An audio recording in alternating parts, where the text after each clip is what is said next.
All right, so we are starting magnetic field along the axis of a circular loop. Before words, we have already discussed about the magnetic field at the center of the circular loop, right?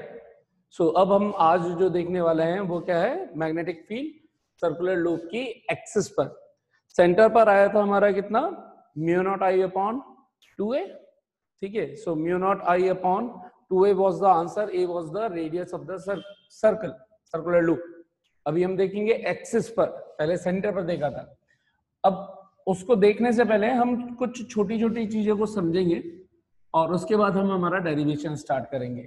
तो सबसे पहले जब हम loop ले रहे हैं, मान लीजिए दिस इज द लूप और ये इसकी एक्सिस हो गई, तो ये लूप ऐसे रख दिया गया है, ठीक है. ये this is the circular loop, नजर आ रहा होगा. तो इसको ऐसे रख दिया. ऐसे रखने का मतलब है कि एक्स वाई जेड डायरेक्शन के अंदर हमने वाई जेड प्लेन के अंदर इसको रख दिया. अगर मैं एक वाई जेड बना दूं 3D कोऑर्डिनेट, तो हम इसको कहां पे प्लेस कर रहे हैं, इस लूप को वाई जेड प्लेन के अंदर. कैसे कर रहे हैं देखिएगा.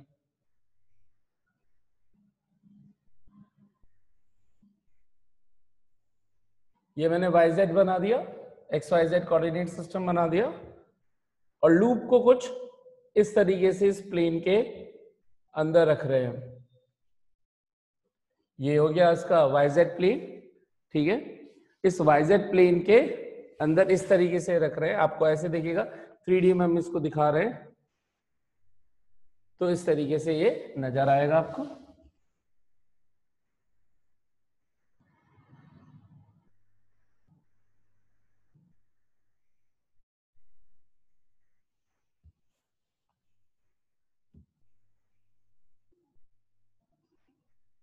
ठीक है, थोड़ा फिर बिगड़ गया.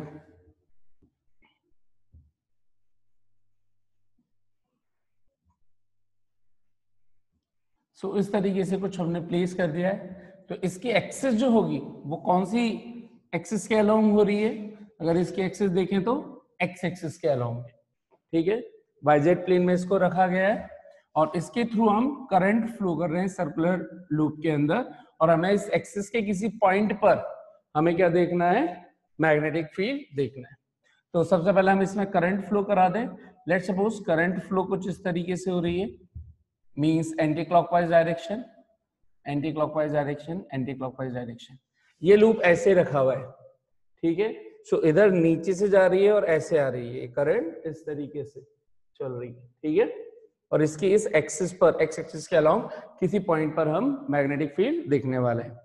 तो अब किसी पॉइंट पर देखने वाले, लेट्स सपोज इसकी रेडियस हमको बोल रखी है कि a इज द रेडियस, और एक्स एक्सिस के अलाउंग लेट्स सपोज ये हमने बोल दिया पॉइंट P है. इस P पॉइंट पर हमें फाइंड करना है क्या, total magnetic field. So this is the point P, या P पॉइंट इधर बना देते हैं. P पॉइंट, इस पर हमें क्या फाइंड करना है, मैग्नेटिक फील्ड. इसको फाइंड करने के लिए हम क्या करेंगे, इस पूरे लूप को small small small small current elements में डिवाइड कर देंगे. तो लेट्स सपोज उसमें से ये एक ऊपर वाला पॉइंट ले लिया, current element DL. This is the current element DL. ध्यान से देखिएगा इसको, इस चीज से समझ में आपको आना चाहिए कि ये बाहर की तरफ है.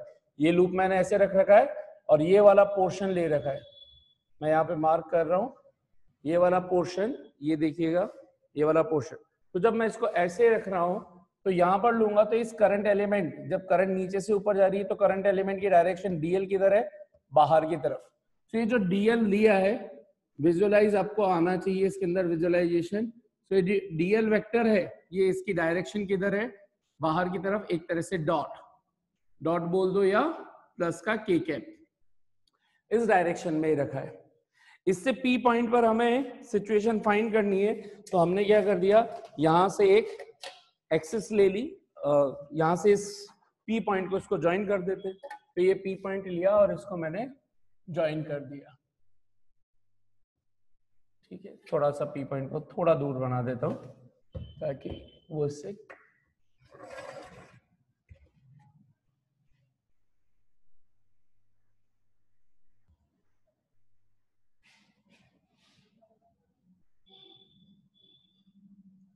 ये आपको दिखने में इतना चौड़ा नजर आ रहा है, लेकिन अगर आप ध्यान से देखेंगे तो ये बिल्कुल सामने से केवल आपको एक फ्रंट वाली लाइन, ऐसे लाइन, ये लाइन नजर आ रही होगी सर्कुलर लूप की, है ना। सो यहां से हम ये वाला सिचुएशन ले रहे हैं। तो इसको मैं वापस रबी करता हूं, थोड़ा सा नैरो बनाता हूं। ये लूप है हमारा, और यहां से मैंने इसको ज्वाइन कर दिया इस पॉइंट पर। ये है पॉइंट P, जहां पर हमें क्या फाइंड करना है, इसकी करंट। ये करंट एलिमेंट जो DL बन रहा है वो किधर की तरफ बन रहा है, बाहर की तरफ। This is the DL vector, DL vector बाहर की तरफ, आउटवर्ड डायरेक्शन के अंदर, ठीक है।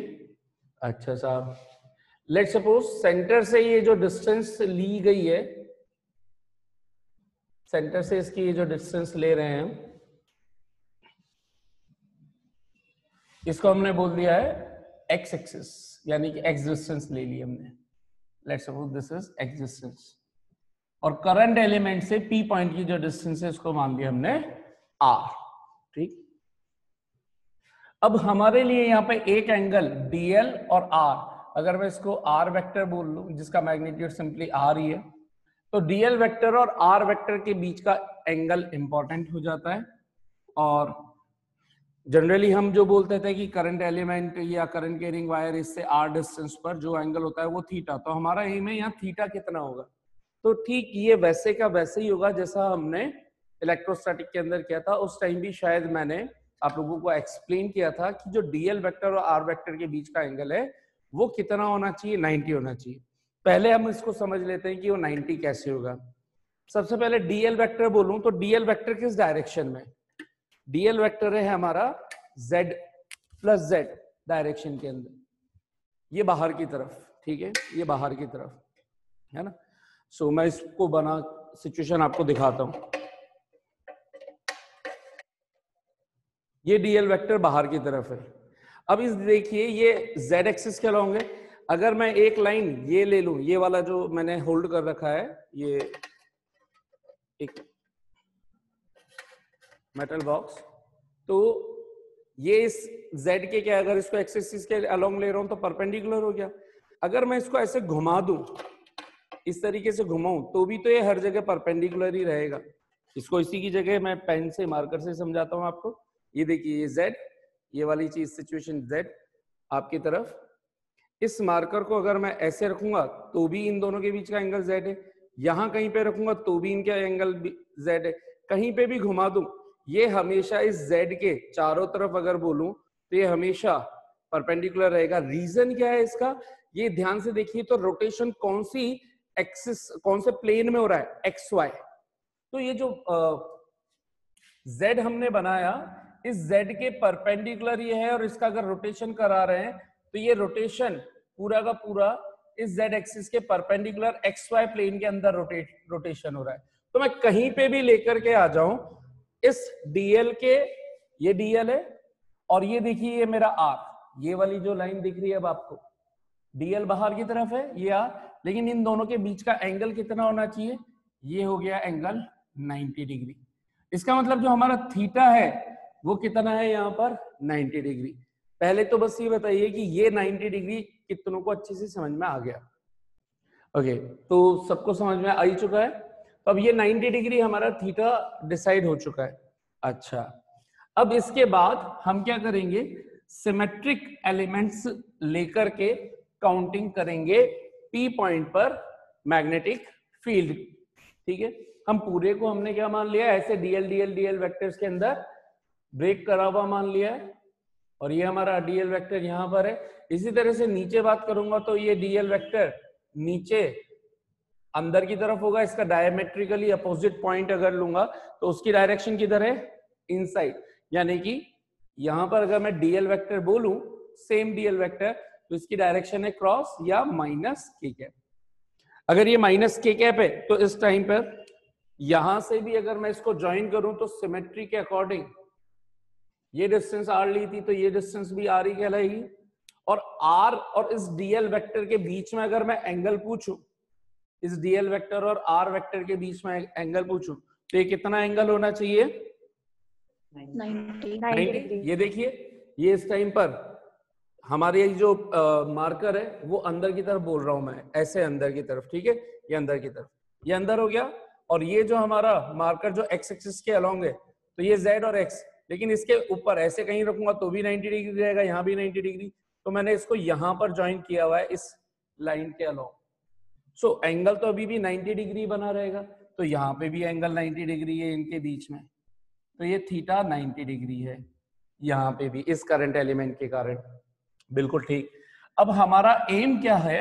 हमारा एम है पी पर मैग्नेटिक फील्ड जो इस करंट एलिमेंट के कारण बनेगा वो एक छोटा सा मैग्नेटिक फील्ड होगा डीबी, ठीक है। ऐसे अलग अलग डीबी, डीबी1 इसके कारण मान लीजिए डीबी1 बन रहा है, इसके कारण डीबी2 बन रहा है, डीबी3 बन रहा है, ऐसे हर एक एलिमेंट के कारण फाइंड करता जाऊंगा और फिर उन सबका वेक्टर सम कर लेंगे तो हमें नेट मैग्नेटिक फील्ड मिल जाएगा। लेकिन उससे पहले हम देखें कि मैग्नेटिक फील्ड की डायरेक्शन कहां पर होगी, फिर से इसको समझते हैं। इसकी डायरेक्शन के लिए फिर से मैंने ये सिचुएशन ली और इसको समझिएगा।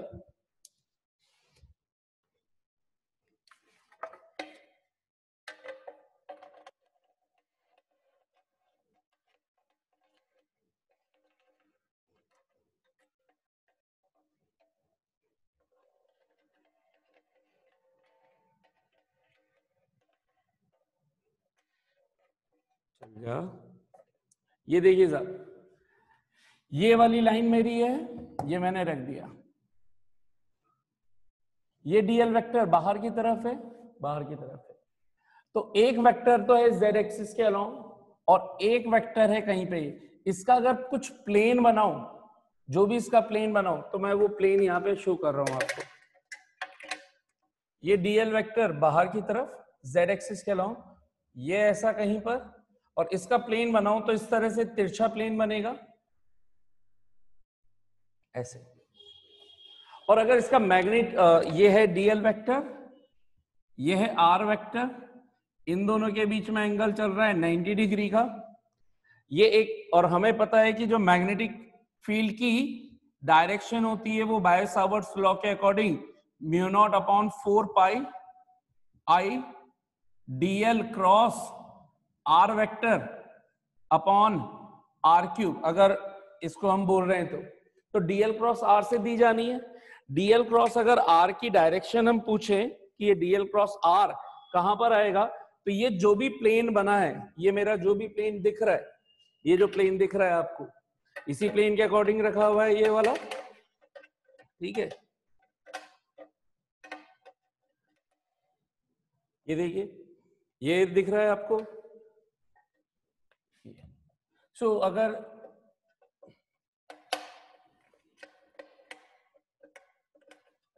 वन सेकेंड,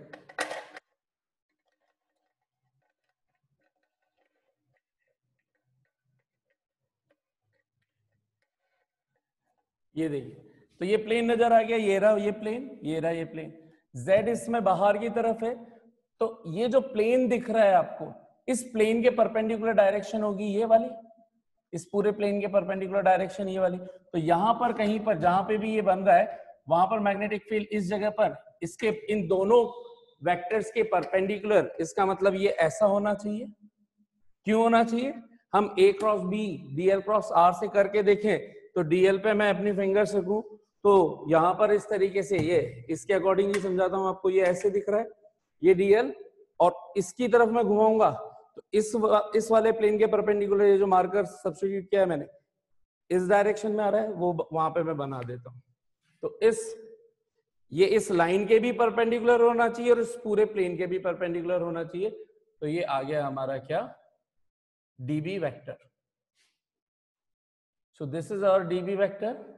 अगर ये डीबी वेक्टर है तो ये इस आर वेक्टर के परपेंडिकुलर होगा और इसको बोल दिया डीबी वेक्टर, ठीक है, ऑलराइट।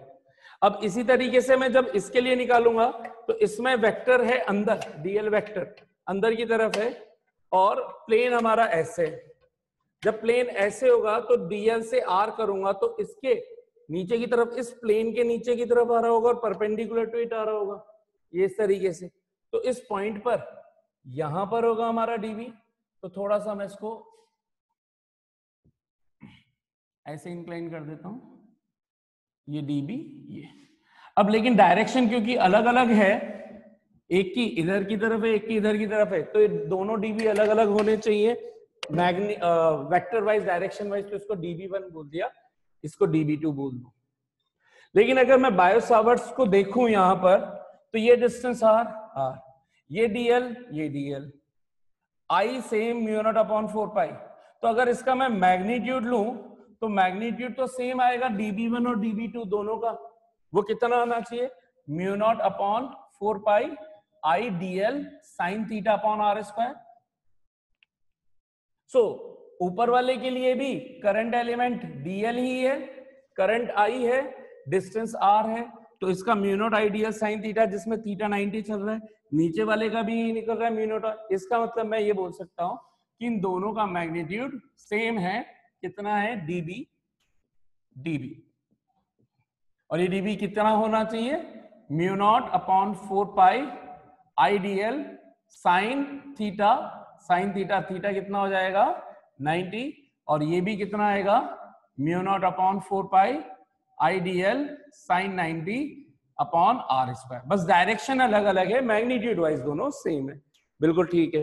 तो डायरेक्शन अलग अलग होने के कारण पहले हम इन दोनों diametrically opposite points, current elements के कारण हम क्या फाइंड कर लें, नेट मैग्नेटिक फील्ड। इसके लिए मैंने क्या किया, मैंने ध्यान से देखा तो ये पूरा सिस्टम ये वाला तो भले ही Z में था, लेकिन ये वाला जो पॉइंट है, इस जगह से इसको अगर मैं नाम दे दूं, ये O, ये A और ये P, तो ये जो AP दिख रहा है आपको, AP तो XY प्लेन के अंदर ही है, इस XY प्लेन के अंदर, और इसके ये परपेंडिकुलर खुद चल रहा है, इसके परपेंडिकुलर खुद चल रहा है इस प्लेन के, जिसमें ये Z इस तरह से है और ये इस तरह से, ये तिरछा सिस्टम, तिरछा प्लेन, उसके परपेंडिकुलर ये चल रहा है। तो मैंने क्या किया, इसको ये जो XY प्लेन के अंदर नजर आया, अगर यहाँ पे एक प्लेन बना दूं, तो इस तिरछे प्लेन पर भी एक कोऑर्डिनेट सिस्टम बना दूं, तो ये XY प्लेन में बोला जाएगा। तो हम इसको क्या कर रहे हैं, दो पार्ट्स में रिजॉल्व कर रहे हैं, एक X एक्सिस के अलोंग और एक Y एक्सिस के along. So we are going to resolve this dB vector along the X and Y. That means we are going to take the two components, horizontal component and vertical components of dB1 and dB2. उसके लिए हमें किसी इनके बीच में या तो इस angle की या इस एंगल की जरूरत पड़ेगी, नहीं है हमें, हमारे पास। मैंने मान लिया दिस एंगल इज फाई, कितना मान लिया, फाई। अगर ये फाई है, ये एंगल फाई है और ये टोटल एंगल 90 था, तो ये रिमेनिंग एंगल कितना हो जाना चाहिए, 90 माइनस 5। लेकिन ध्यान से देखें, ये y एक्सिस है और ये x एक्सिस चल रही है, उसमें से ये एंगल अगर 90 माइनस 5 है, ये x एक्सिस है, तो ये एंगल कितना होना चाहिए, 5। ठीक इसी तरह से सिमेट्रिकली, सभी सिमेट्री के कारण ये एंगल भी अगर ऊपर वाला 5 बन रहा था y एक्सिस के साथ, तो नीचे वाला dB2 भी एंगल नीचे की तरफ 5 बनाएगा। इस तरीके से ये यहां पर भी 5 एंगल ही प्रोड्यूस होगा। अब हमने क्या कर दिया, ये एंगल बना दिए सिंपलिसिटी के लिए, अब इसको बीच में से हटा देते हैं, समझ में आ ही चुका है हमें। अब इसके हम दो कंपोनेंट रिजॉल्व करते हैं। एक dB1 का कंपोनेंट x एक्सिस के अलोंग, तो कंपोनेंट कैसे निकालते हैं, एरो हेड पॉइंट से परपेंडिकुलर ड्रॉ करते हैं ऑलवेज, जिस भी एक्सिस के अलोंग आपको कंपोनेंट निकालना था, जहां ये परपेंडिकुलर मीट होता है वहां तक की लेंथ इसका उस एक्सिस के अलोंग कंपोनेंट होती है। तो ये कंपोनेंट आ गया इसका क्या, ऊपर वाला dB। अब ध्यान से देखिएगा, अगर ये होता है हमारे पास r, ये थीटा, तो थीटा की तरफ रोटेट करता हूं, तो यहां से परपेंडिकुलर डाला तो ये होता है r cos थीटा, और थीटा से अवे चलता हूं तो ये वाला कंपोनेंट आता है r sin थीटा। इसी तरीके से अगर यहां पे कोई एंगल फाई बन रहा हो और इसको r ले लूं, तो इसका कंपोनेंट इधर की तरफ निकालूं तो फाई की तरफ घूम रहा हूं, तो ये वाला जिधर की तरफ आप घूम रहे हो उधर एंगल है, तो कॉस फैक्टर आता है, तो r cos फाई, और ये वाला कितना हो जाएगा, r sin फाई। आप ट्रिग्नोमेट्री के थ्रू भी कर सकते हो, है ना, राइट एंगल ट्राइंगल बन गया, उसके अंदर आप परपेंडिकुलर बेस हाइपोटेन्यूज के थ्रू भी इसको फाइंड कर सकते हो, r sin फाई। तो अगर मैं पूछूं यहाँ पर ये जो dB1 आया है, ये db1, इसका मैग्नीट्यूड पूछूं तो ये कितना होगा, db sin phi, db sin phi, क्योंकि ये phi तो किसके साथ बन रहा है, y के साथ, और हम इसकी अपोजिट डायरेक्शन में, phi जिधर नहीं है उधर घूम रहे, तो यहां पर क्या आ जाएगा ये component, db sin phi। Direction पूछूं तो प्लस का i कैप x एक्सिस के अलोंग, है ना, मैग्नीट्यूड db1 का कितना है, db, तो db sin phi। इसी तरह से यहां पर अगर मैं इसका लूं तो ये भी कंपोनेंट यहीं पर आएगा एक और इस टाइम पर यहां पर ये हो जाएगा, db2 का भी मैग्नीट्यूड db है और ये phi से अवे जा रहा है, तो इसको क्या लिखूंगा, db sin phi। डायरेक्शन इसकी भी आई कैप। तो हमने देखा कि db1 और db2 जो वेक्टर्स थे उनके रिजोल्यूशन अगर x एक्सिस के अलोंग किए तो दोनों x कंपोनेंट सेम डायरेक्शन में आए, आई कैप की डायरेक्शन में। अब मैं इसके वर्टिकल कंपोनेंट्स ले रहा हूं। वर्टिकल कंपोनेंट्स के लिए यहां से मैंने एक परपेंडिकुलर ड्रॉ किया, तो ये मेरे पास आया, फाई की तरफ मैं घूम रहा हूं, तो मैं इसका कंपोनेंट क्या लिखूंगा, db cos phi प्लस का j कैप, और db2 का निकालूंगा तो यहां से परपेंडिकुलर ड्रॉ करूंगा।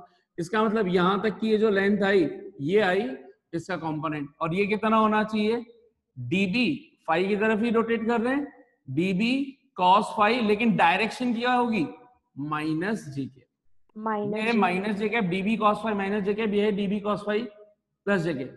तो अगर मैं वर्टिकल में नेट कंपोनेंट पूछूं तो कितना आ गया, वर्टिकल डायरेक्शन के अंदर नेट मैग्नेटिक फील्ड इन दोनों के कारण 0 क्योंकि ये भी db cos phi है, ये भी db cos phi है, magnitude wise same, direction wise opposite. तो अगर वेक्टर फॉर्म में ऐड करूंगा तो y डायरेक्शन के सभी कंपोनेंट कैंसिल होते जाएंगे। इसी तरह से दूसरा एलिमेंट भी लूंगा तो सबके कंपोनेंट ऊपर और नीचे आएंगे, और वो सभी सेम होने के कारण और डायरेक्शन अपोजिट होने के कारण एक दूसरे को कैंसिल आउट करते जाएंगे।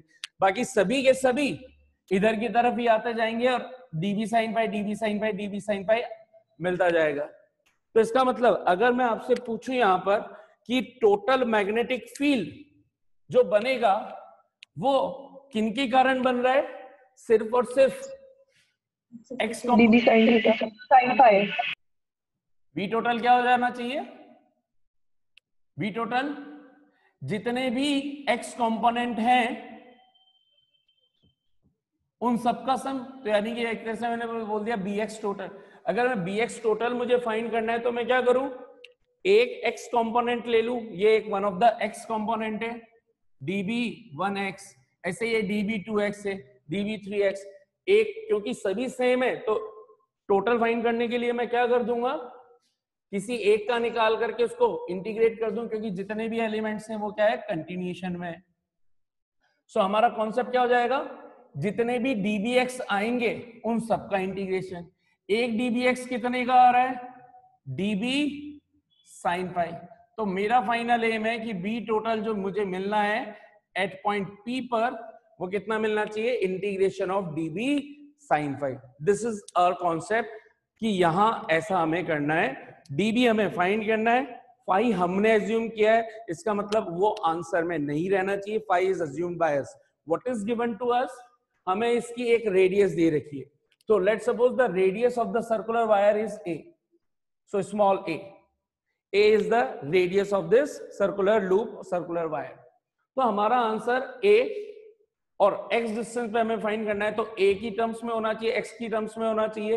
करंट हमारी इस तरीके से फ्लो कर रही है एंटी क्लॉकवाइज डायरेक्शन में, यानी कि I आपको दे रखा है, ठीक है, तो I आ सकता है आंसर में, स्मॉल a रेडियस आ सकता है आंसर में, x डिस्टेंस पे पूछा है तो x आपके आ सकता है। इसका मतलब और बाकी सारे डेटा कुछ भी नहीं होने चाहिए, जो भी है बाकी फिर कांस्टेंट टर्म्स जो म्यू नॉट अपॉन 4 पाई होती है वो तो रह सकती है। तो इसमें देखें तो dl नहीं रहना चाहिए, ठीक है, म्यू नॉट अपॉन 4 पाई नहीं रहना चाहिए, और यहां देखूं तो फाई नहीं रहना चाहिए।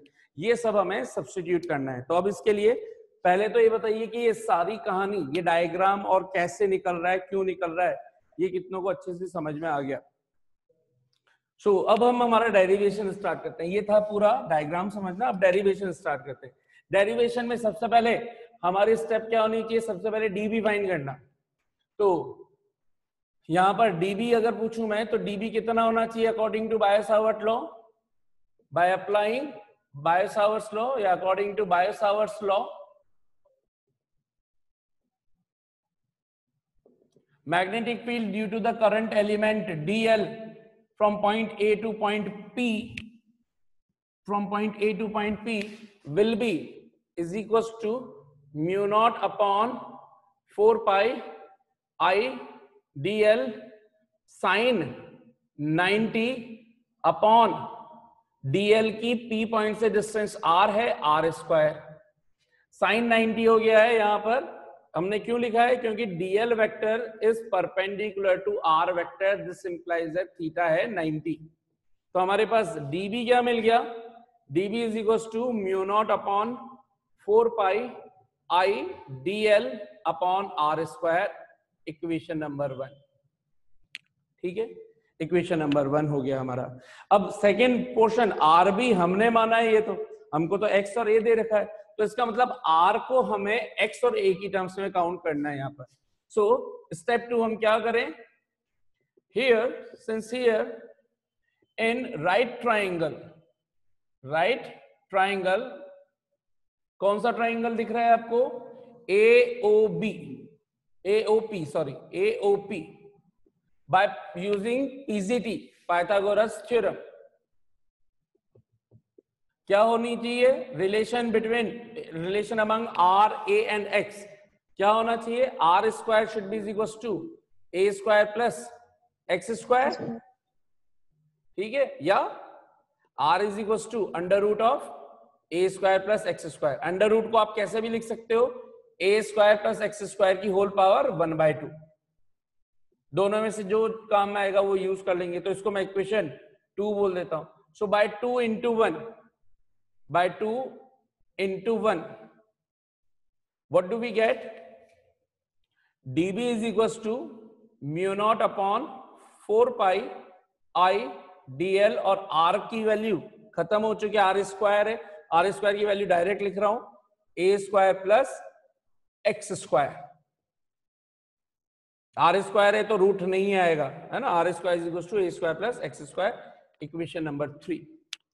ये इक्वेशन नंबर 3 हो गई, डीबी मिल गया। Hence the total magnetic field will be given by only and only the total sum of all components along the x axis, that is integration of dbx। One of the dbx is, इसको dbx बोल दूं, तो ये क्या है, db sin phi। So if I will be substituting here, then what I will get, dB की value substitute करूं, mu naught upon 4 pi I dl sin phi upon A square plus x square.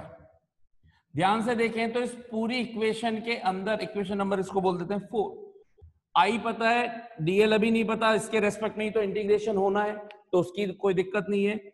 a आ चुका है, x आ चुका है, ये भी given है, sin phi unknown है, sin phi was being assumed, तो हमें इसको सब्स्टिट्यूट करना है। किस टर्म्स में सब्स्टिट्यूट करना है, only and only in terms of ax, जो भी हमने माना हुआ है, या फिर r अगर बनता हो तो देखते हैं r को भी, क्योंकि फिर इस तरह से लिखा जा सकता है, लेकिन यहां पर आप देखेंगे तो r की जरूरत ही नहीं पड़ेगी।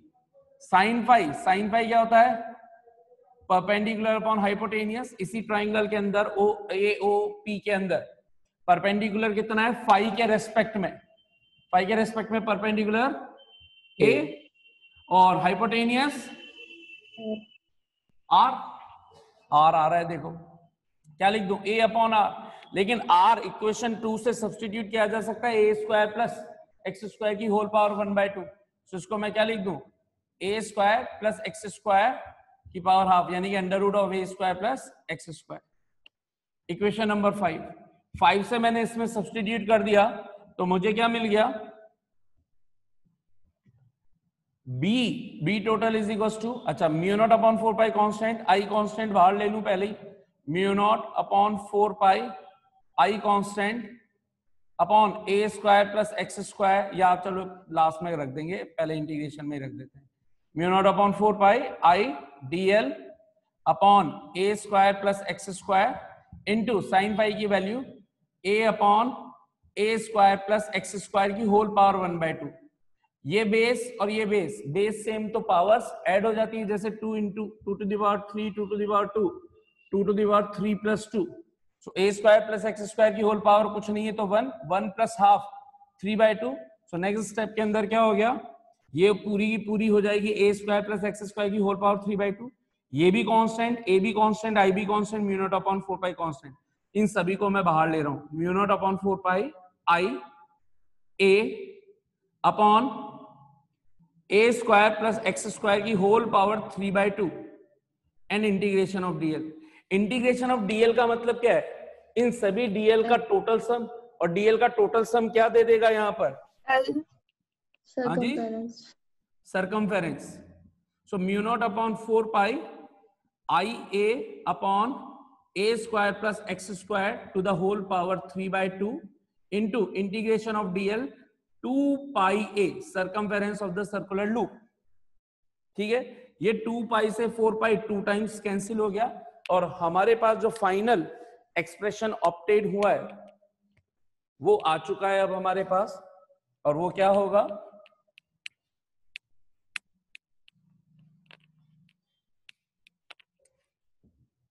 This is our final expression, b is equals to mu naught i a into a, i a square